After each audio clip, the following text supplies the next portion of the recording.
say the game is getting old. Monday morning and your coffee's cold.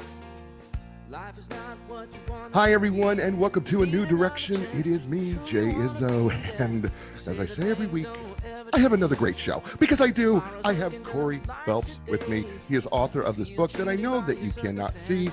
It's entitled Cracked It. And I'm going to tell you right now that this book, Cracked It, is outstanding. How to solve big problems and sell solutions like top strategy consultants.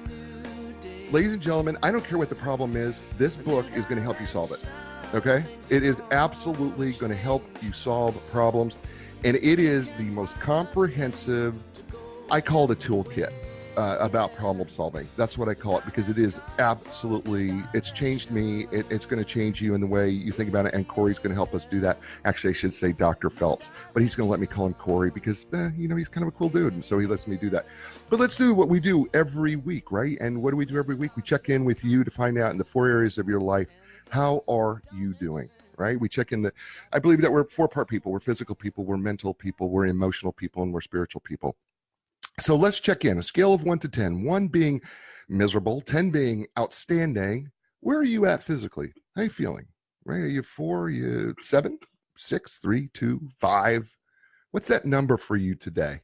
What is that? What is that number? And then let me ask you a question. Why are you that number? Right? Have you not been eating right? Have you not been exercising like you should? Have you not been doing the things that, I have a friend, his name is Dr. John Hansen. He's a medical doctor in Omaha, Nebraska. And you know what he would tell you? He said, have you been getting your checkups, right? Have you been regularly checking with your doctor to make sure that you're doing all the things that you should be doing, right? That's all part of that being healthy and living a healthy lifestyle. And, folks, one of the things that I'm going to talk about with Corey is, we got a huge misunderstanding between fat and sugar, okay? Because everybody thinks it's all fat, but I got to tell you something, sugar's a problem. He's got the proof, sugar's a problem. And yet we've been accustomed to believing in something completely different and erroneous. So maybe we should cut out the sugar. So you got that number? All right, good. There's your physical number. Okay, how about mentally? Where are you at on that same scale, 1 to 10, 1 being miserable, 10 being outstanding? Where are you at mentally? And what do I mean by that? Well, you know what? We have 2 halves of our brain, right? We have a right side of our brain and we have a left side of our brain. The right side of our brain, is our creative side. It's that side where, we kind of enjoy things and we kind of like the fun and we kind of want to create and make things happen. And that's all part of problem solving, by the way, is that creation piece. And then we have that left side of the brain. That's the logical side where we try to put things linearly and we want things in a particular way, in a format, in an order, right? And we kind of want all of that together, but we have 2 halves of that brain. All right. And we need to feed both halves of that brain. So what are you doing to feed that? What are you listening to? What are you reading? A book like Cracked It is a great way to be working both sides of your brain because it's going to exercise really that logical side, but it's also going to give you some ideas creatively that you've not thought about in solving a problem. That's what makes this book great. The show is a great way to exercise both halves of your brain, but there's other ways too. You could take up a new instrument. You could learn a new language. There are so many ways to enhance your brain and feed your brain. And both sides of that. So how are you doing? And then, what are you going to do about it? What are you going to do about changing whatever you're doing right now? All right. So you got that number. We got 2 numbers. We got a physical number. We got a mental number. Let's talk about that emotional number. And what do I mean by emotionally? Well, we're talking about, sometimes you'll hear people talk about emotional intelligence or an emotional quotient. What we're talking about here is we're talking about how well are you able to control your own emotions, right? Do the little things get to you, right? Or maybe it's those little things like, somebody cuts you off in traffic and all of a sudden you have lost your mind, right? And who hasn't done that, right? But how much better are you at controlling that? And then there's another piece to it too, and that is, and Corey's going to talk about this, is how well are you able to really connect to others' emotions, right? Empathy is what we call that, right? How well are you able to understand the emotions of other people and what they're going through? That's all part of that emotional intelligence and emotional quotient. So on a scale of 1 to 10, 1 being miserable, 10 being outstanding, how well are you doing in that area of your life? Okay, so you got 3 numbers, right? So the 4th area of your life, spiritually. How are you doing spiritually? And what do I mean by that? Well, we all believe in something, right? Even, I don't care what it is. We believe in something. We have faith in something that's something beyond ourselves, right? We believe in, maybe it gives a sense of peace or a sense of joy. It could be nature, it could be karma, could be a variety of things, could be God, whatever it may be, something that you believe in, right? That you feel that gives you a sense of purpose or a sense of hope or a sense of joy, right? And I just want to ask you on a scale of 1 to 10, 1 being miserable, 10 being outstanding, how are you doing in that area, right? How's it working for you? Is it time to change? Is it something to change? You need to do something different, right? So you've got 4 numbers there, right? And think of those 4 numbers as the legs of a table. Because if the legs are uneven with those 4 numbers, it's kind of hard to eat off that table, isn't it? By the same token, if you're sitting in a normal chair and the table is way, way low, then that's a problem too. So we got to find a way to bring up that table, raise that table leg, raise that table up to that area. It's really hard to get to a 10, but you can bring yourself up little by little. I'm not asking you to get from a 3 to a 10 in any one of those areas of your life right now. I'm asking you to get from a 3 to a 4 or 6 to a 7, whatever that may be. All right. And that's what we're asked to do. And you know what? This brings me to my guest, Dr. Corey Phelps. Dr. Corey Phelps is a professor of strategy, associate dean of executive education, and Marcel Desautel at faculty fellow at the Desautel Faculty of Management, McGill University. Formerly a professor of HEC Paris and the University of Washington. Corey holds a Ph.D. from the Stern School of Business at New York City University. His research and teaching, which are focused on innovation and strategy, have received several prestigious awards. Corey travels the world as a keynote speaker. You're going to love his voice, by the way. He's got a radio voice. He's got a face for TV, but he's got a voice for radio. I'm just telling you. He's a corporate trainer and a consultant to help organizations become more innovative and strategically agile. Ladies and gentlemen, please welcome Corey Phelps. And Dr. Phelps, welcome to A New Direction.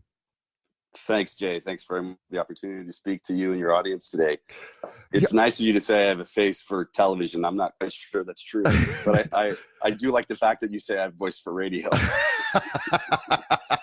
Well, I got to tell you something. I don't want people to all of a sudden think I got a bromance going with you here or anything, right? or anything like that. But you're a good-looking guy. I got to be honest with you. I mean, I'm going to have a lot of ladies. I know you're married. He's married, but I'm going to have a lot of ladies going, man, he's hot. I know that. I can already see that coming, right? Nice to hear. I've got to do this. Listen, Dr. Corey Phelps and Cracked It, the book that I'm holding up that for those of you who will be watching the podcast cannot see, but it will be pictured, but everybody else can see who's watching live right now, is brought to you today by our sponsor, Inline Business Brokers and Advisors. And they partner with business owners when it's time to sell their business. When it's time to sell your business, contact the professionals at Inline Business Brokers and Advisors. They're internationally known. They are literally the best. They are the experts. You can learn more by going to enlign.com, ENLIGN.com, and Linda Craft and Team Realtors, wherever you're at in the world. They are the experts that can help you find the right realtor to sell your home or buy your home, no matter where that may be. And if you're in the Research Triangle Park area in Raleigh, Durham, Chapel Hill, they can help you find your home locally right here. So contact them just by going to lindacraft.com, LINDACRAFT.com. And today's t-shirt shout out of the week that I'm wearing live that everybody can see is from Yardology. That's right, Yardology. They do more than just landscaping. They know not just the study of the yard, they know your yard really, really well. And we want to thank them for sending us the extra large pink t-shirt because they support breast cancer and they make a donation every year towards breast cancer. And so that's why they wear the pink t-shirts. And so we appreciate them for giving us the t-shirt and the t-shirt shout out. They're a fabulous landscaping company, whether it's for your yard or for a developer. They can help you with all your needs there as well. There we go. So Corey, the book is called Cracked It, and it's how to solve big problems and sell solutions like top strategy consultants. When I read this book, I'm a consultant, but we all go, okay, problem solving. Isn't that something that just kind of comes naturally to us, is to just solve problems? Why do I need this book? I think that's a great question that cuts directly at the heart of why we wrote the book. One of the things that we talk about at the opening of the book is that we think that with most things in life, the more we do it, the more experience we accumulate it with, the better we get at it. And what the research tells us is that's absolutely not true. As human beings, we fall prey to a lot of pitfalls of problem solving. And that's why, like a lot of things, problem solving is a skill, so it can be learned. So it's something that doesn't come naturally, something that can be learned, which again is primarily why we wrote the book, is to basically address this gap. So one of the things, and by the way, I enjoyed the book. thoroughly. I really did. Thank you. And it's a great read. And people, you can find this on Amazon. It comes in hardcover, paperback, and as well as a Kindle version. And hopefully because of Corey's voice, they'll do an audio version of the book too. But that's just me hinting at that.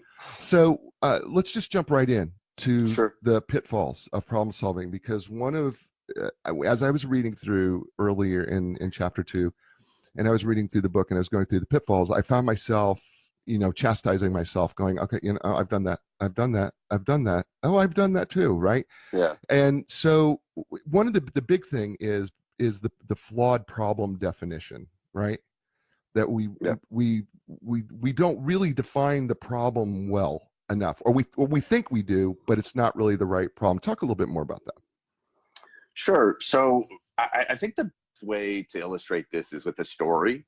And the story actually captures a few different pitfalls of problem solving, including the one that you just mentioned about poor definitions. And this is a story about Ron Johnson. And some of your listeners may be familiar with Ron Johnson because I'd say what he's probably most well known for is Steve Jobs create the Apple Store, which is one of the most successful physical retailers on the planet. What some of you may not know is that his background actually was, before he came to Apple, he worked for Target. He was the head of merchandising and helped create Target what it is today, right? This everyday low price, but merchandise that is either national or international branded. Right. Ron Johnson had this Midas touch, showed that he was a tremendous strategist in the retail industry at Target, then at Apple. And then a very mature department store chain in the United States, JCPenney, came along and lured him away from Apple, because at this time, JCPenney had fallen on hard times. And as many of you know, the situation has only gotten worse.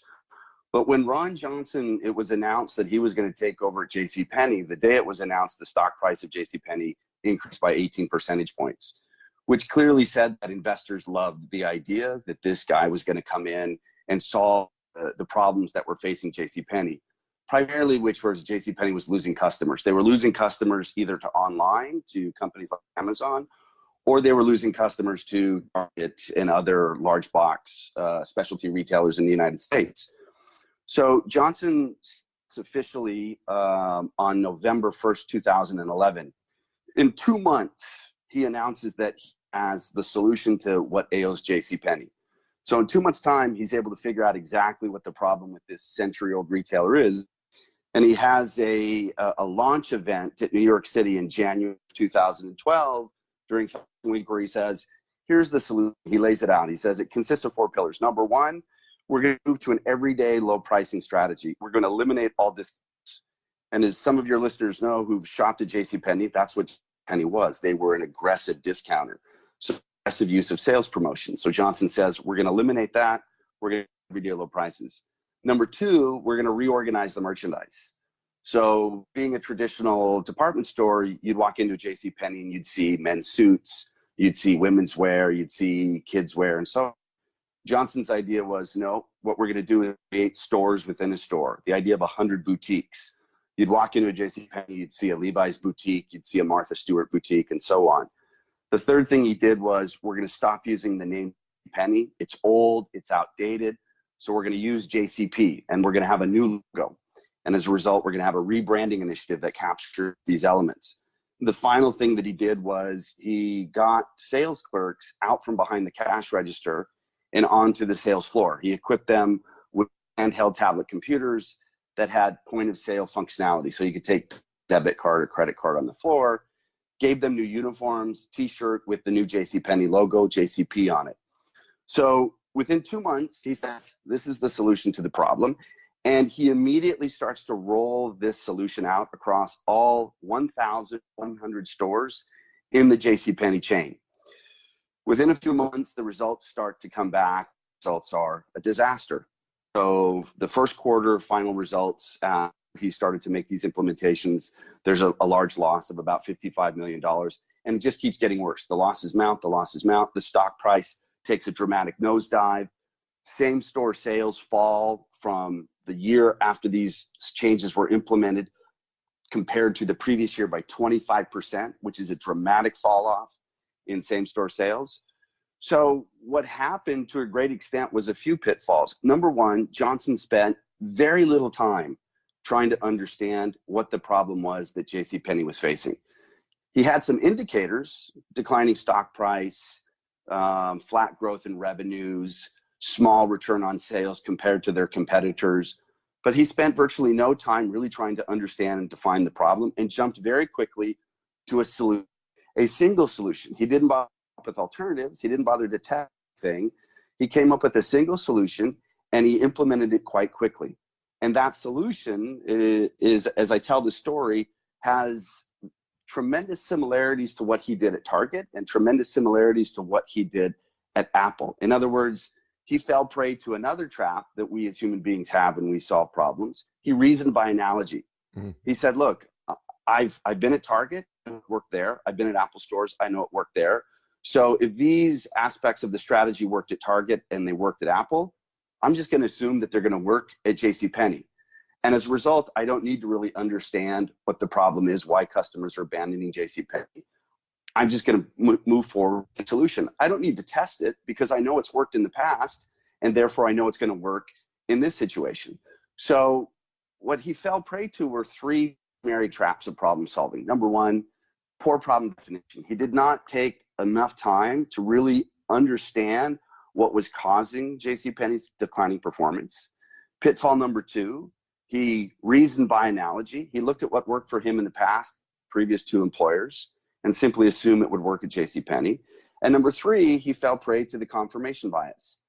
People inside JCPenney were questioning his strategic solution. And he basically said to these people, you're either with me, you're against me. So I don't want any naysayers. You can leave the company. So anybody that suggested that he was on the wrong track, he either discredited them or he ignored them. And what this resulted in was a tremendous problem. He basically made the problem that JCPenney was facing even worse. And after 18 months, he was fired. And this goes to the point you raised at the top, which is this is a gentleman that spent over 3 decades working inside the retail industry in the United States. He had tremendous depth of experience. Yet when he encountered a problem at a century-old retailer, he fell prey to a bunch of traps that most human beings fall prey to: definition, solution confirmation bias, and reasoning by analogy. So that story sort of captures many of the things that we do as human beings that lead us astray when we try to solve problems. I found Ron Johnson's story to be fascinating, and you have several stories in this book. The book, by the way, is called "Cracked It: How to Solve Big Problems and Sell Solutions Like Top Strategy Consultants." And by the way, available on Amazon, local bookstore. If your bookstore doesn't have it, ask them why they don't have it, and then tell them to get it, because it should be on their shelves, and it should be facing out. By the way, as an author, I'm just telling you that's important. Have the book facing out. We don't want to just see the binding. We want it faced out because it's that good.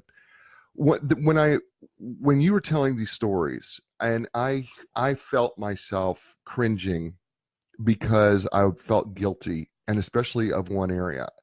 One of the areas has always been the confirmation bias area, because I think we fall prey to that pitfall so easily that we think that our ideas and only our ideas are generally the best. And what happens is we kind of don't pay attention to other people's ideas. Yeah. Well, what we try to encourage people on in the book and in our own teaching and consulting is fall in love with the problem, but don't fall in love with your idea for a solution. And we give that advice because we know that what happens is the exact opposite. Right. People tend to fall in love with their ideas for a solution. And if anybody comes along and starts to question it, what do? We dig our heels in, we defend it, we try to credit whatever suggestions they have against our idea. So it's human nature. And again, what we do in the book is we lay out this method, and the fundamental idea behind the method is to push back against these pitfalls of problem solving, to push back against not taking sufficient time and not coming up with a sufficiently well-developed problem definition, to push back against the confirmation bias, which means we often jump very quickly to thinking about only one solution, which closes us off to potentially better ideas that we may not have, but people working with us may have.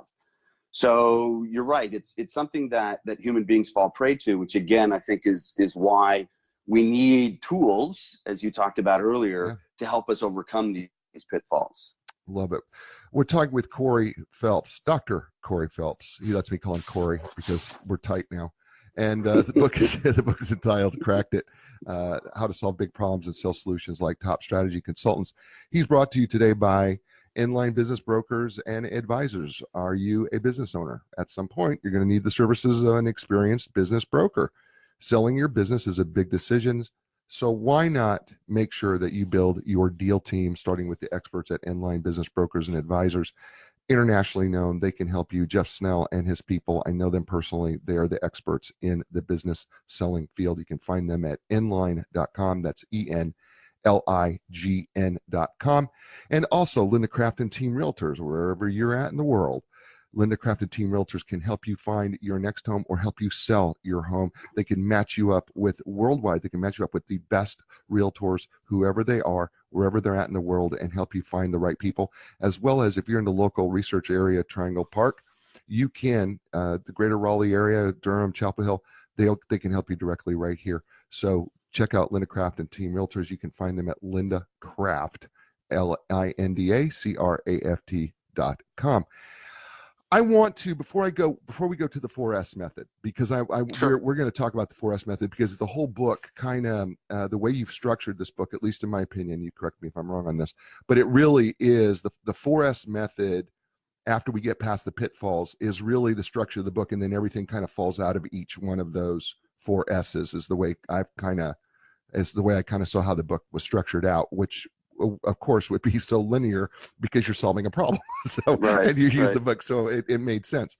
But I want to talk about miscommunication because it is a pitfall, and and you call it case 5, a fat chance for sugar is what Yeah. it's actually called. And this whole thing about sugar and fat and Eisenhower was fascinating. So let's talk about this pitfall of miscommunication, because this is really easy for all of us to fall into. So why don't you go ahead and kind of relay the story and why miscommunication is such a pitfall? So for us, at the end of a problem-solving effort, you've hopefully come up with a solution, valuable solution. And usually in organizations, an individual or a group doesn't have the power to implement. They got to convince other people, which means they got to create buy-in. And this gets to, you've got to come up with a persuasive and compelling sales pitch. That's why we call the 4th S and the 4S method selling. And again, it comes down to how effective are you at communicating the solution? What we often find, and this is particularly true of our MBA students, is that when we give them a case that has a problem, what they'll often do after they've come up with the solution is we'll invite them up in the class to present their solution, and they'll spend a lot of time talking about how they arrived at the solution, so that they tell the story of how, as we like to say. And the story of how is, well, here's the problem that we took on, here's how we thought about it, here's the options we came up with, here's the analysis that we did, and so on. And about 5 minutes into that approach storytelling, the audience is half asleep because nobody cares about how, the story of how they came up with the solution. What we want to know is, why should we adopt this solution? Give us the core rationale, the core arguments, and provide support for those core arguments. That's the story of why. So in the book, in chapter 2, we talk about the pitfalls, fat chance for sugar. We tell the story about two gentlemen. One gentleman is named John Eucken, and the other gentleman is named Ansel Keys. So Eucken wrote a book, and this is, gosh, it's been a while. It's been since the early 1970s. Mm-hmm. And the book, excuse me, I'm drawing a blank on the name of the book right now. But he wrote a book in which he marshals a bunch of evidence, because he's a scientist. And what he does is he basically demonstrates that he believes that there's strong evidence for a relationship between sugar in your diet and fat. Now, this book got a lot of interest back in the early 1970s, but then it sort of disappeared from the scene. Now, there's another gentleman who was sort of, I would say, Eucken's nemesis, and this is Ansel Keys. And Ansel Keys has a different theory, and he's accumulated different evidence. And this evidence is about fat. And the argument is, the more fat you have in your diet, the more that this is likely to turn into fat and cause bad byproducts such as arterial disease. And basically what it comes down to is you've got two different stories. You've got Yukon's stories that sugar causes people to be fat and therefore suffer from heart disease. You've got Keyes' story, which is no, it's fat. What Keyes was extremely shrewd at was identifying who the key stakeholders were in the United States, such as President Eisenhower, such as the Food and Drug Administration, such as scientific bodies, and then basically manipulating the evidence to support his theory in a very convincing way. Whereas Yukon, who had a very difficult time and was quite awkward in terms of being interviewed in public, who didn't think of spreading his ideas strategically, so having very little insight in who the key stakeholders were, what he would have to do to convince those key stakeholders to buy into his theory.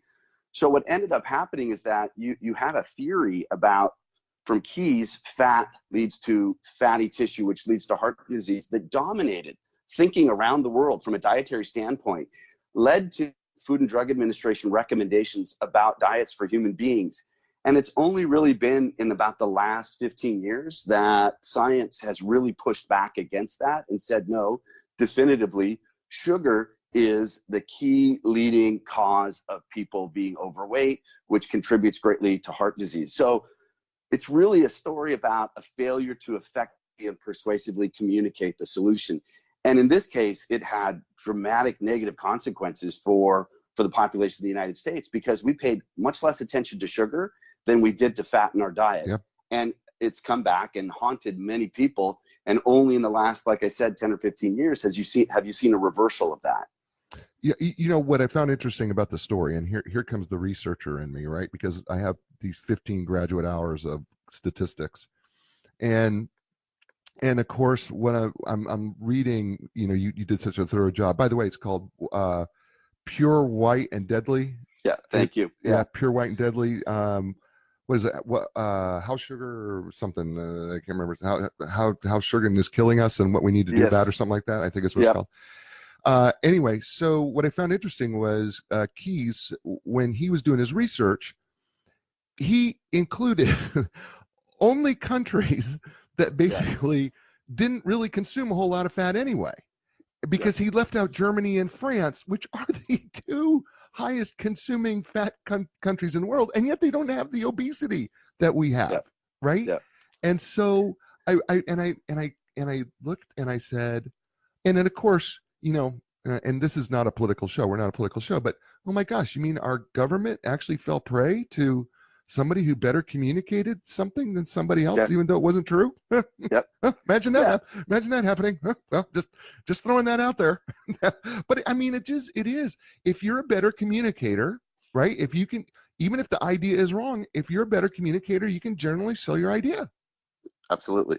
And it can lead to sometimes pretty disastrous consequences. Well, we get a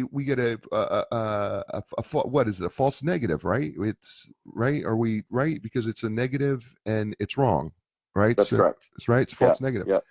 And so then we got to overcome these pitfalls.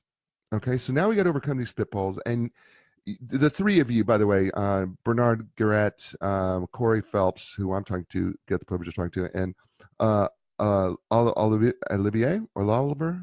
Sibony. Olivier Sibony. Yeah. And hopefully my French pronunciation is getting better.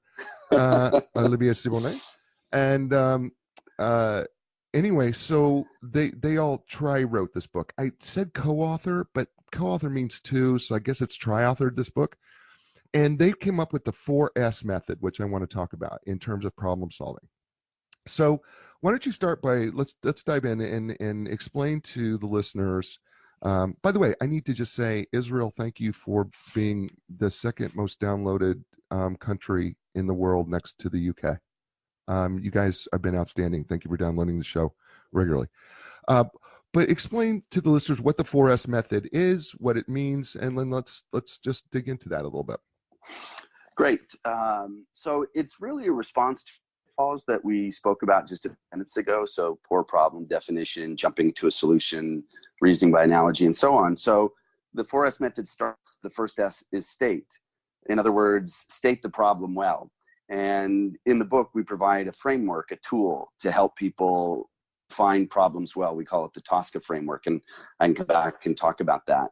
So it says, don't resist the temptation to quickly jump to a solution and resist the temptation to jump to your own pet favorite solution. So take some time, stop, and state what the problem is.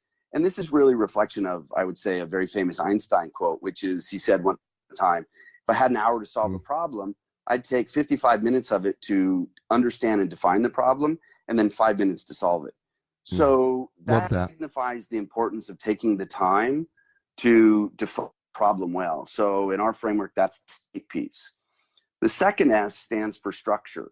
Once you have a well-defined, in other words, a well-stated problem, then what you need to do is you need to decompose that into potential solutions. So let me give you an example. Last week, I was in the Middle East leading a workshop, and I had people from different companies in this workshop, and one of the companies expressed that they had an attrition problem. So in other words, their employees weren't staying around as long as they would like. And I asked them, well, what level of attrition do you have? And the response was 20%. So we're losing about 20% of our employees every year. And the follow-up question was, well, what would success look like? What's a sufficiently low level of attrition? They said 5%.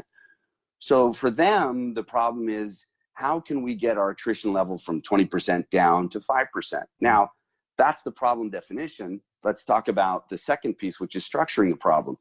Structuring is where frameworks, theories, concepts become useful. So in your world, in executive coaching, there are lots of theories of human motivation. Right. And these theories of human motivation speak to why is it that some people stay in their jobs and why some people leave.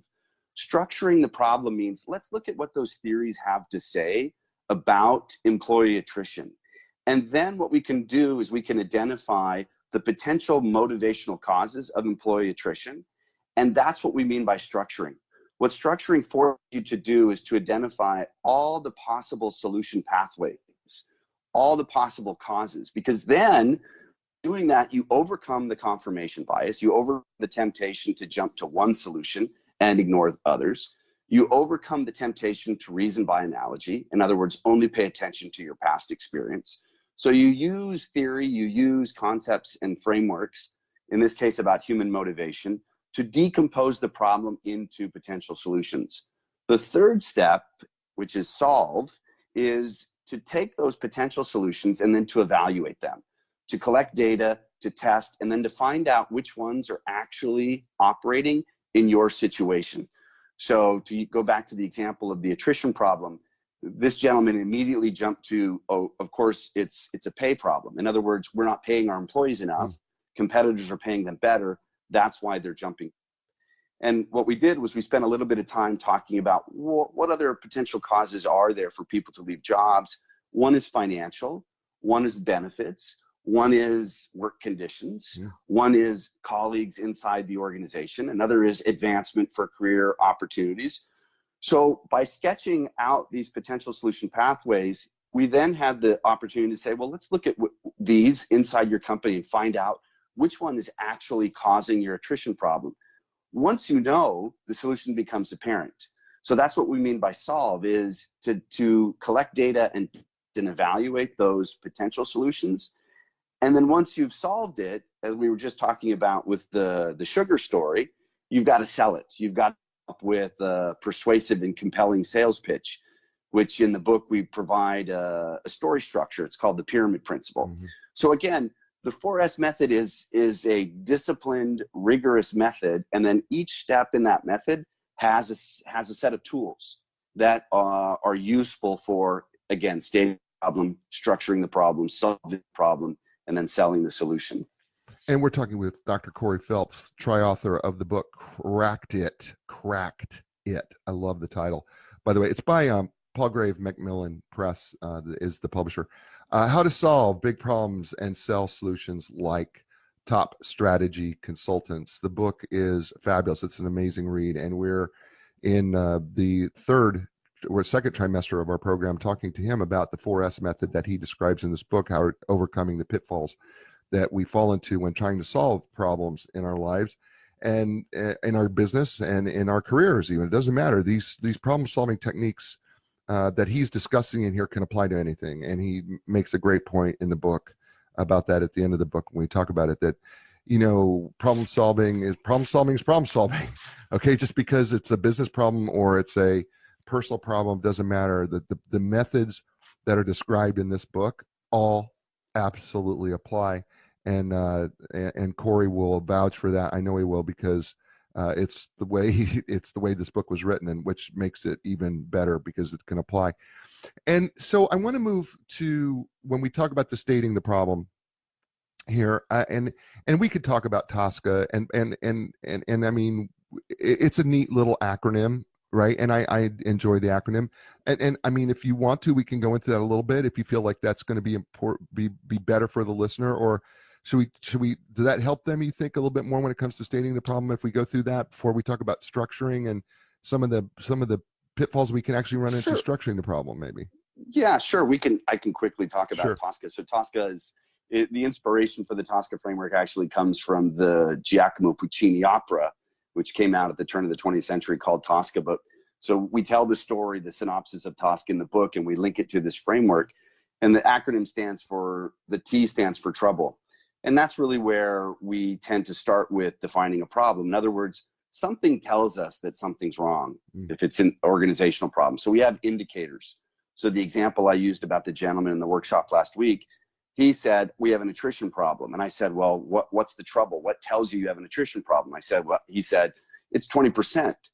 So in his mind, that was too high. He'd like it to be 5%. So clearly there's a gap between his desired state, which is 5% attrition, and the actual state, which is 20% attrition. So the T is list out what all the indicators are that you have a problem. We call those trouble. The second letter, O, stands for owner. Who owns the problem? Is it you? Or are you going to be solving this for someone else? Understand who the owner is, because that then identifies who's going to be a key stakeholder, who's going to be held accountable for the quality of the solution, whose view you're going to have to incorporate earlier rather than later in the problem-solving process. So O is for owner. S is for success, which is for me probably the most important piece of defining a problem. In other words, can you state specifically what success is going to look like? Right. Because if you can't, you don't know if you've actually solved the problem effectively. Push people on is basically using another acronym, SMART. So if you're going to state the success, then do it specifically, do it in a way that's measurable, do it in a way that's actionable, reachable, and of course, time bound. So what's success going to look like and when? Excuse me. The next letter is C in the framework. That stands for constraints. What are the things that you actually have to live by? What are those resource constraints? Could be financial, could be people. What are the regulatory or legal constraints in terms of solving the problem? There are cultural constraints, right? We have cultural values, we have cultural norms, things that we cannot touch when we try to solve a problem. So let's understand what the constraints are, because those constraints are going to inform our search for solutions. And then finally, actors. That's the A. Who are the stakeholders? Who are the people that are going to be interested in the problem-solving process and affected by the solution? What we're really trying to do with the Tosca is to drive towards what we call the core question. Framing your problem statement in the form of a question that will then guide your search for solutions. So again, coming back to the example of the gentleman with the attrition problem, his core question was, how might we reduce attrition in our company from 20% to 5% within the next 2 years? So he had a very well-defined core question that then helped inform his structuring of the problem, his search for solutions, and eventually the selling of that solution. So the Tosca framework is just, as you said, it's an acronym, but what it does is it imposes some discipline on you. It says stop and answer the question, what's the T, who's the O, what's the S, what's the C, and who are the A, and then state your problem in the form of a question. I got to tell you, Corey, I loved this whole thing, the 4 S's in Tosca. It really, for me, it kind of simplifies and I know it's not simplifying, but it did simplify me in my head of how to better organize it. I guess that's why it simplified it for me, to organize how I think about solving some of the major problems I have to deal with, whether I'm, am dealing with teamwork issues or whether I'm dealing with an executive issue with the CEO or COO or something like that, whatever that may be. It just, to put it in that framework was really cool. Now, here's the thing though, when it came to structuring, there was a part of me that I don't know if I was mad at you or was mad at me. Okay. I wasn't sure who I was mad at. Okay. And here's why. Okay. So, being a guy who's got a science background in psychology, right? I am a hypothesis-driven problem guy generally first. Okay. But then I think of myself, well, no, sometimes I'm an issue tree guy. And then I go, well, but I kind of am a design thinking guy. And I was kind of mad because I'm like, well, why can't I be all three?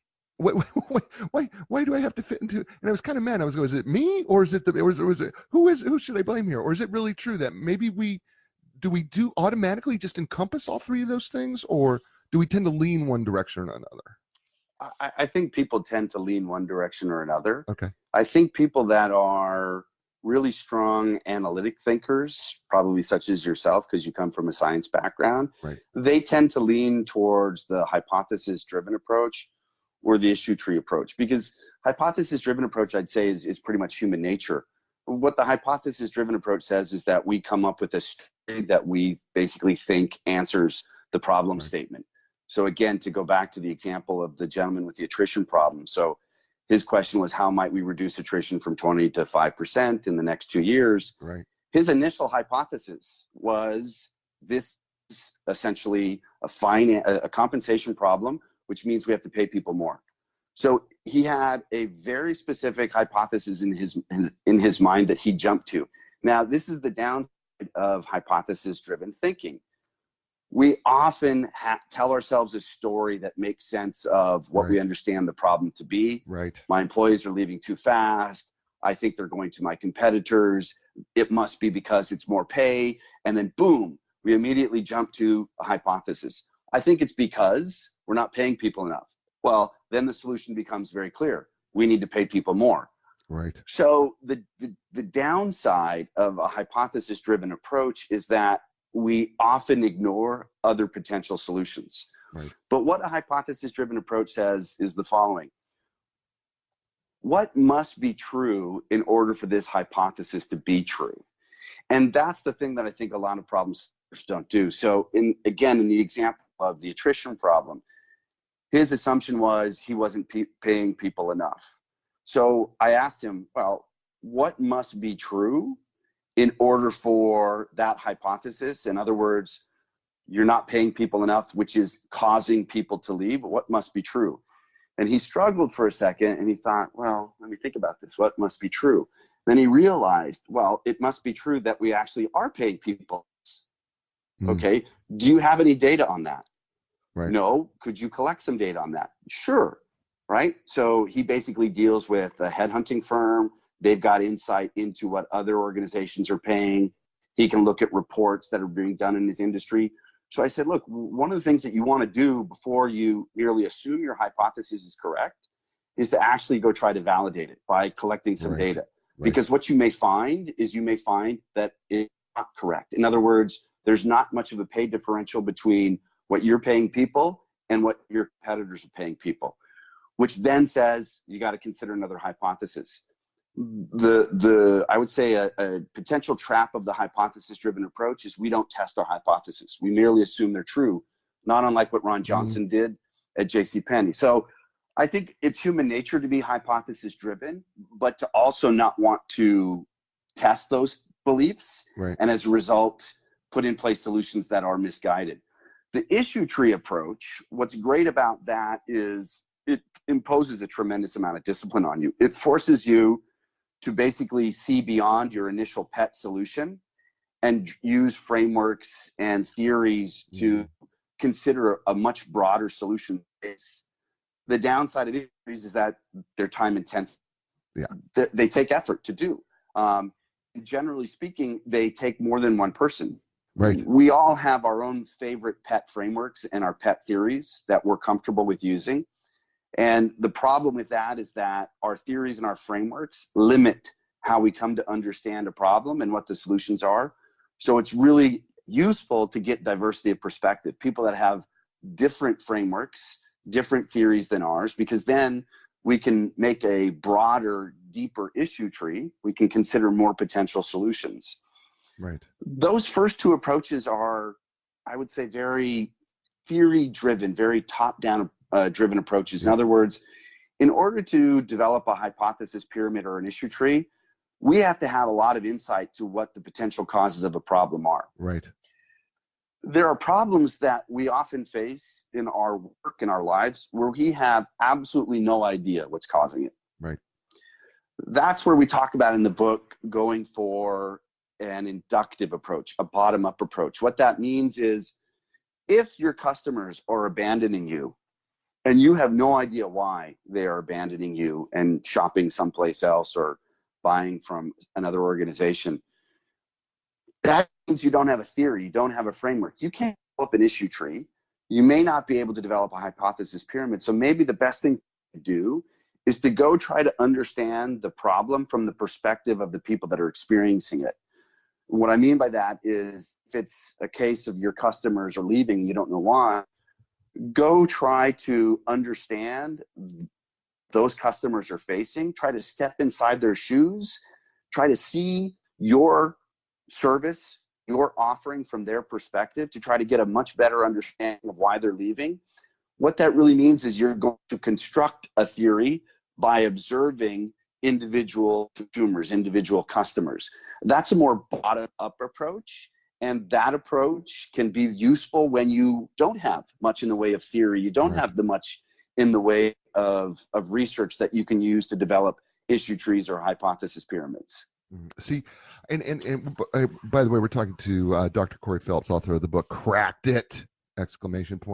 How to solve big problems and sell solutions like top strategy consultants. He's brought to you today by Inline Business Brokers and Advisors. And here's the deal, folks. Inline brokers and advisors have literally helped thousands of clients in the sale and purchase of their businesses. They are world-renowned, internationally known. When it's time to sell your business, I'm just telling you, contact the professionals at Inline Business Brokers and Advisors. You can learn more at inline.com. It's ENLIGN.com. And also Linda Craft and Team Realtors. When it comes to buying and selling home, they are the experts. Clearly, they've been around for over 30 years. They have legendary customer service. They really do when it comes to real estate. They know the ins, the outs. They are the total professional team, all wrapped up to one package, and they can help you anywhere in the world. You can learn more by going to lindacraft.com. That's LINDACRAFT.com. So, Corey, one of the things, so here's the thing about, because my background is in science, but I'm also in psychology, I love this whole idea of the design thinking pad. Because when, most of the problems that I deal with in an organization are human problems, right? And to me, sometimes, because I can't always do cause and effect. By the way, can we open up a can of worms here? And when we talk about people believing that correlation is cause and effect, there is nothing, as a former psychology professor, there is nothing that irritates me more. This is my soapbox moment, folks. Corey's going to have to just deal with it. There is nothing that irritates me more than when people believe that correlation is causation. Okay. And I use the exact same example that he used in the book. Here it is, folks. All right. Here's the truth. This is a fact. I am not making this up, and Corey will verify this. In Boston, Massachusetts, as ice cream sales increase, so do the number of drownings. And I'm going to ask you people out there, why do you think that happens? And you know what I get back from a response from all my wonderful psychology students? Well, it's because they eat too much ice cream and they're lactose intolerant and they end up drowning, right? Because we keep trying to imply cause and effect and correlation, but there is an extraneous variable in the midst of this called summer, right? What do people do in the summer? They swim more and they eat more ice cream. So it looks like it's a one-to-one. It's not, and it drives me up a wall, It just, I'm sorry, Corey, I didn't mean to go off like that, but but you make such a big point of it because we have a tendency to kind of be misguided within our own framework of thinking that things can be, we correlate things in our head. Matter of fact, you might remember, I don't know if I'm sure you talk about this a little bit when you're as your professor and in talking about all this stuff, but illusory correlation is extraordinarily real, which causes a huge problem for us because we believe that correlations exist that we think are all of a sudden causal, that really do infect and become viral within our problem-solving framework. I completely agree with that, and it's a pet peeve of mine. So my background is training as an economist. So I have the same sort of science-driven approach, and the idea is, correlation is not causation, and that can lead us astray with solving problems, because if we've done an issue tree, for example, and we said here are the potential causes, if we're only paying attention to correlations, right, then that means that we're not really understanding what the problem is. So I'll go to the attrition case. It could be, for example, that if we observe people leaving and then we said, well, it is in fact a correlation between the wages that are being paid by this gentleman's company's competitors and people leaving. And we could immediately say, hey, there's a correlation. That must mean, as a result, that the reason they're leaving because they're going to be paid by these companies. There could be, to your point, a third factor that we haven't been considering. Right. And that third factor could be the quality of the workplace conditions. Right. You might think that, well, companies that can afford to pay more also be willing to invest in a better workplace in terms of the quality of the conditions. And as a result of that, what's really going on is people saying, I'm leaving, not so much because they're going to pay me, but because it's just a nicer place to work. So again, that means we need to be even more careful about laying out what are the potential causes, because then it forces us to consider these extraneous, in the world of science, omitted variable problems. Because again, what we're really trying to get down to is the root of what's caused this gentleman's attrition problem. Right. If we just said it's a correlation between other companies' pay and our people leaving, could jump to the conclusion that we've got to pay people more. No, maybe what we should be doing is investing in improving our work conditions, and paying people more actually is not going to affect it at all. So it could be a much more expensive solution had we better understood the problem. And by the way, in terms of this, one thing that I've ever learned, and now it's just you and me having some fun here, but before we move on, but the truth of the matter is, every time I've looked at any of this stuff, money is very rarely the reason why people leave. It's very rarely, in my experience, has it been a money issue. There's generally something else that's happened, whether it's bad management. You talk about this, what can you find in the commonalities of people, that have left? Because if we take a look at all the people who left and we start looking at the data of why they left, what were they in the same position?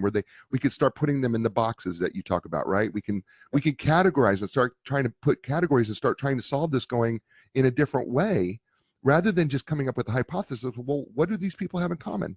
Where did they go? Did they all go to the same place? There's so many questions to ask outside of just leaping to, well, we're just going to pay them more money. And I'm like going, no. More money is not the answer. You don't even know.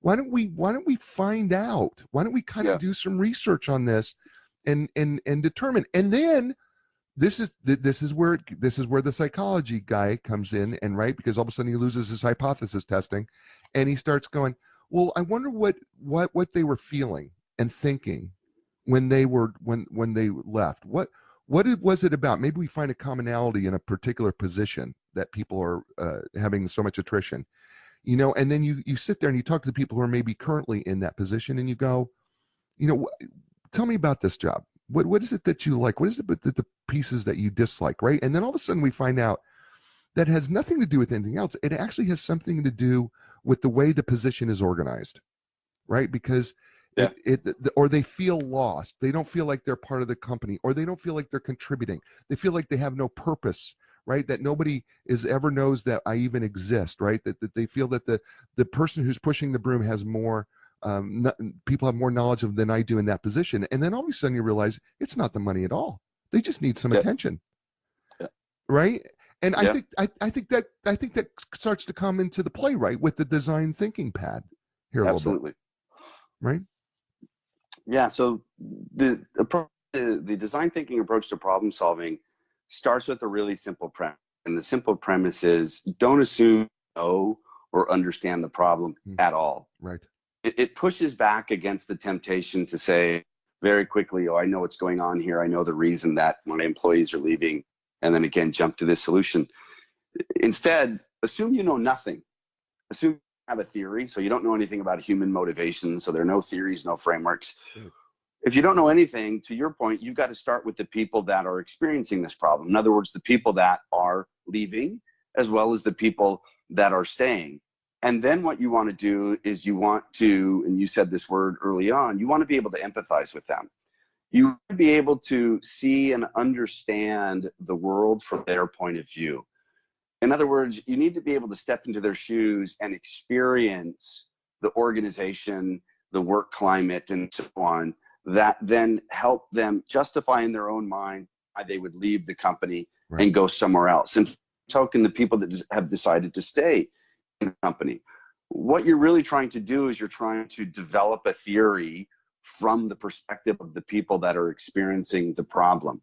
That's the design thinking route. And it's a very different route to problem solving than hypothesis pyramids and issue trees, which basically starts from the premise we know a lot about what the potential causes of a problem are.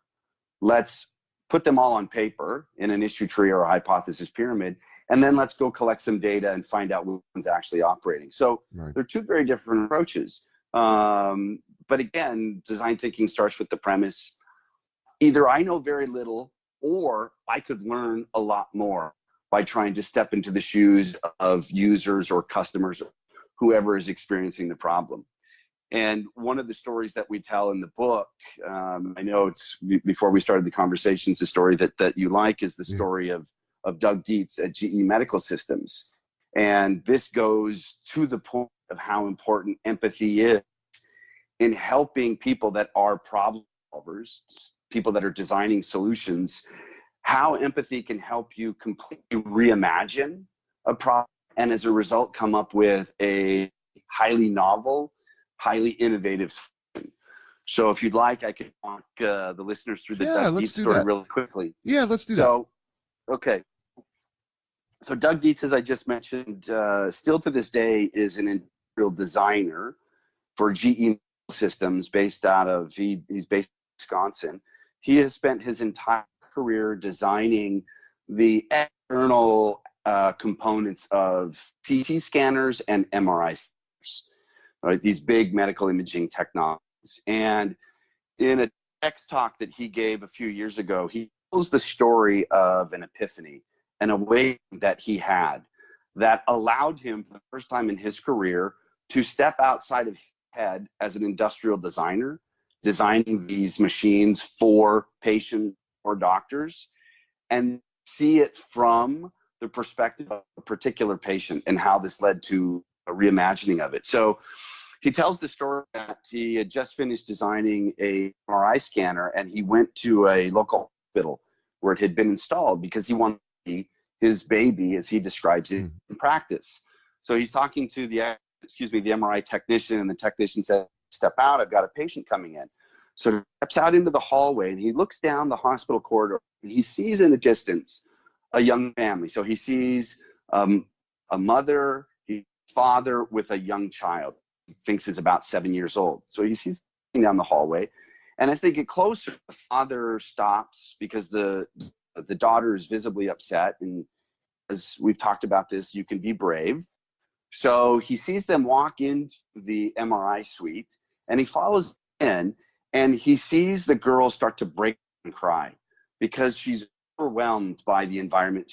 MRI scanner from a 7-year-old's perspective looks very big, looks very scary, looks like, he puts it, a brick with a hole in it.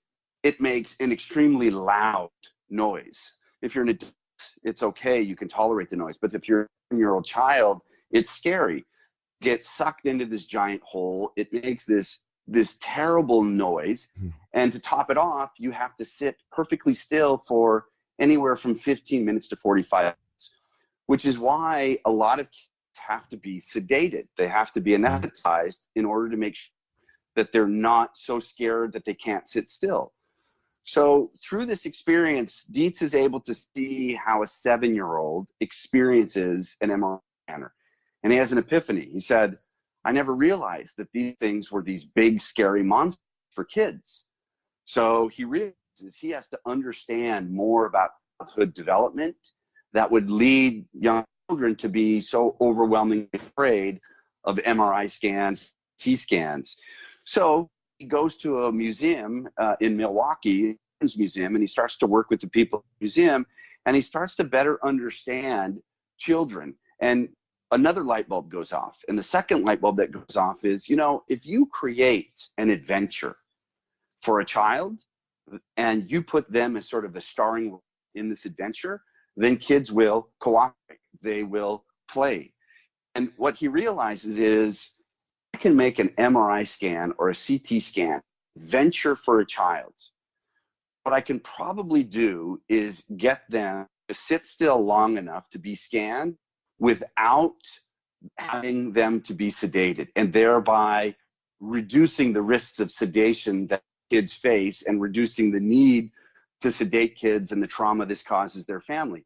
So these two events, the observing the 7-year-old undergoing an MRI scan and then going to the museum, the Children's Museum in Milwaukee, and observing kids playing, lead to the creation of what is known today as the GE Adventure series of CT scans. One adventure series, because there's different versions, is a pirate version. So you walk into the MRI suite, and what you hear is pirate music being played. You see the MRI scan has now been turned into a pirate ship. So the giant hole is the tiller, the steering for the boat. There's paintings of first mates on the wall. The MRI technician is dressed up as a pirate with an eye patch, with a fake parrot. There's a script to the whole thing, right? And the child is the star of the show. So the child becomes immersed in this pirate adventure. And part of the script is, okay, now that you're going to steer the ship, you have to be perfectly still. So what happens is they've created an adventure environment for the child. And what happened was places that the adventure series have been installed in the United States, sedation rates for kids have dropped dramatically. So they no longer need to sedate kids because kids are now part of an adventure. What this story is fundamentally about is the power of empathy. For the first time in Doug's very long career, he was able to experience an MRI scan, not from his perspective as an industrial designer, but from the perspective of a patient, of a 7-year-old girl. That led him to reframing the problem that he had thought about, which was, how do I design an MRI scanner that's going to maximize essentially the hospital's return? Reframe that problem is, how might I change the nature of the MRI experience for a child in a way to reduce their need to be sedated? And it led to a very novel solution. So again, it's the power of empathy, our ability to get outside of our own heads, because at the end of the day, when we solve problems, we're usually in our heads, and get into the heads of the people that are experiencing the problem. And in Dietz's case, it was the 7-year-old girl. Once we can make that change of reference, that change of perspective, it often opens up ways to see the problem that we never imagined before. And as a result, it opens up opportunities for solutions that we had never imagined before. So as we say, a little bit of empathy can go a very long way in solving complex problems. Awesome. We've been talking with Dr. Corey Phelps, tri-author of this book, outstanding book, by the way, Cracked It, How to Solve Big Problems and Sell Solutions Like Top Strategy Consultants. Corey, do you know that you and I have been on the phone for over an hour? Yeah, I actually just looked at the time, but time has flown by. It has just absolutely flown by. I don't know what happens on this show, but it's like we're going along, and the next thing I go, oh my gosh, where did it go? Where did this go? The book has been so good, and the stories have been so great. And folks, we didn't even get to the point of solving and selling. You know what that means? Buy the book. That's what it means. It means you got to go buy Cracked It and find out the rest, whether it's Kindle version, the paperback, or whether it's this hardcover book that I'm holding in my hands right now that you can't see for those of you who will be listening on podcast or who are listening on podcast. The book is called Cracked It, and it's available on Amazon. It's also available in local bookstores everywhere. Matter of fact, if you're in Canada, it's Chapters. And by the way, I love Chapters bookstores in Canada. You guys are so good to me and my book sales. So I want to thank all my Canadian friends all over Canada for buying my books, and you'll be buying Cracked It too. And also, of course, Barnes & Noble, Books A Million, and all those stores, they'll have Cracked It as well. So Corey, last thing, it's not going to do with the book, but I ask every one of my friends, and I'm going to call you friend now because we've spent over an hour together.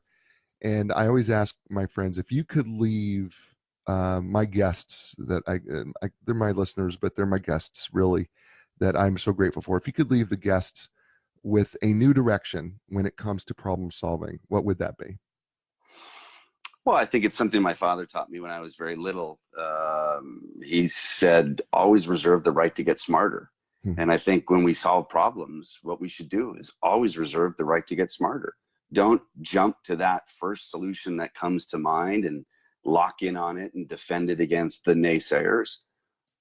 Reserve your right to get smarter, which means listen to diverse others, seek out contrarian positions. What you want to do is you don't want to zero in too quickly. You want to expand your possibilities. So reserving the right to get smarter is a way to do that. That's awesome. Can you stay with me for just a couple more minutes? Absolutely. Okay, thank you. Folks, this is the show, the book, Cracked It. Fantastic, right? He walked you through the pitfalls of problem solving. He walked you through the 4 S's of problem solving. We only got through really 2 of them, really, at least on some level. The book is outstanding. It is going to be a toolkit. This book, Cracked It, is going to be a toolkit for you to solve whatever problems that you may have in your business, your career, your life. I don't care what it is, it applies. It's absolutely an outstanding read. I loved reading this book. It's going to be now something that sits with me so I can use it as a reference piece as I continue to consult and work with groups and people. And even as I speak, it's a powerful thing. I'll tell you one thing that for those of you who speak out there and who think that PowerPoint is all that to be that, he says, stop it. Okay, he says, stop it. Be brave. I'm quoting him. Be brave. You don't have to have the PowerPoint. It's a crutch. Okay, get over yourself. All right, you can do this. You don't have to do it. It's a beautiful part of the book. But folks, I want to just thank all of you. Israel, again, thank you wow, you guys have been so kind to me. Great Britain, I appreciate you very much. The 17 countries that are downloading the show on a regular basis, thank you so much for doing that all over the world. It was never an expectation, and I am so grateful that you are doing that. And always feel free to contact me if there's ever somebody or a topic or subject matter that you would like to hear that we can help provide you a new direction with as well. It's the show. His name is Dr. Corey Phelps. He's been fantastic. As I say to you folks, be inspired, because when you're inspired, you can inspire someone else. And if we all did that, we can make this world an amazing place. I will see you next week with another fantastic guest. Ciao, everybody. And the answers don't make sense. Got to keep your hope alive. You got to know you can survive. There's